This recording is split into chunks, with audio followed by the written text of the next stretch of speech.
ओम शांति। कलयुग में सबसे बड़ी बीमारी है यदि तो अहंकार की। तो परमपिता परमात्मा हमें ज्ञान देते हैं और कहते हैं कि जो अहंकार है ना, देह अभिमान, अपने को देह समझना, यही सबसे बड़ा अहंकार है। इसलिए अपने को आत्मा समझो। तो आत्मा में सारे गुण और शक्तियां जो हैं वो तुम्हारे अंदर प्रकट होना शुरू हो जाएंगे, तुम दिव्य बन जाओगे। ओम शांति। मन जब शांत होता है तो प्रेम बढ़ता है। गुस्से में तो प्रेम नहीं बढ़ता ना, तो शांत मन से प्रेम बढ़ता है।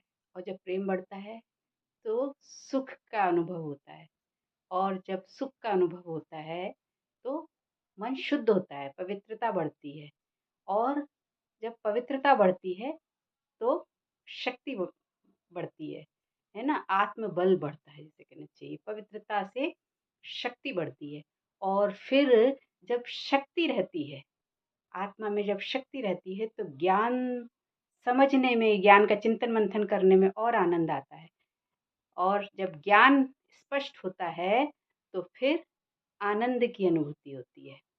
और जब ये सातों गुण आत्मा के, शांति, प्रेम, फिर सुख, पवित्रता, शक्ति, फिर ज्ञान, फिर आनंद, जब ये सातों गुण होते हैं तो आत्मा में 8 शक्तियां बढ़ती हैं। 8 शक्तियां कौन सी हैं? तो अगर मन शांत है तो विस्तार को समेटने, संकीर्ण करने की शक्ति, समेटने की शक्ति ये बढ़ती है। जो बुद्धि इधर उधर फैली है, विस्तार में फैली होती है, तो एकाग्र करने की क्षमता बढ़ती है। और जब मन में प्रेम बढ़ता है, जब प्रेम स्वरूप होती है आत्मा, तो फिर समाने की शक्ति बढ़ती है। जैसे सागर सबको समा लेता है। फिर जब समाने की शक्ति बढ़ती है तो सुख स्वरूप होती है आत्मा। जब वो सुख देती है और सुख का अनुभव करती, माने वो सुख स्वरूप स्टेज में होती है, तो ऑटोमेटिक सबसे सबकी ओर सुख का बहाव होता है ना, क्योंकि वो किसी में विघ्न बाधा नहीं डालती है, तो सुख स्वरूप हुई ना। तो जब वो सुख स्वरूप है वो आत्मा, तो वो सबके लिए सहन करने की क्षमता रखती है। कोई क्या कर रहा है, गलत कर रहा, सही कर रहा, पर वो अंदर से शांत है, प्रेम स्वरूप है, तो वो नहीं करेगी जो दूसरी आत्मा उसके साथ कर रही है ना, तो इसलिए वो सुख स्वरूप होगी। तो वो अ, मतलब सहन करने की शक्ति उसके अंदर होगी। और जब सहन करने की शक्ति होगी, सुख स्वरूप आत्मा का गुण होगा, तो जैसे कि अ, आत्मा में शुद्धता, पवित्रता बढ़ी, तो फिर क्या होगा?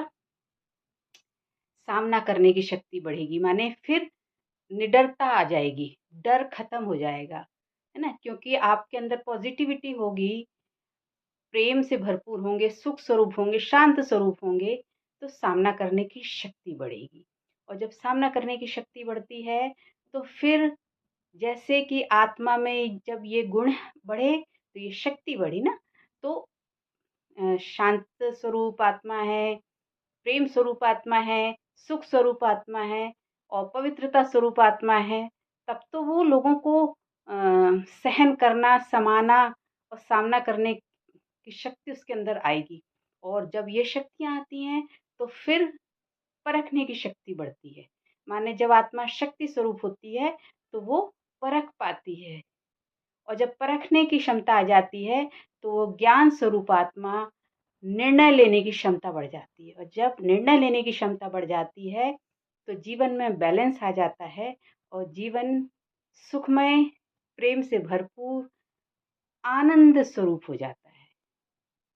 तो इस तरीके से 7 गुण आत्मा के और 8 शक्तियाँ, इसीलिए देखा है कि शक्तियाँ अष्टभुजाधारी जो बोलते हैं ना, तो वो अष्टभुजा क्या?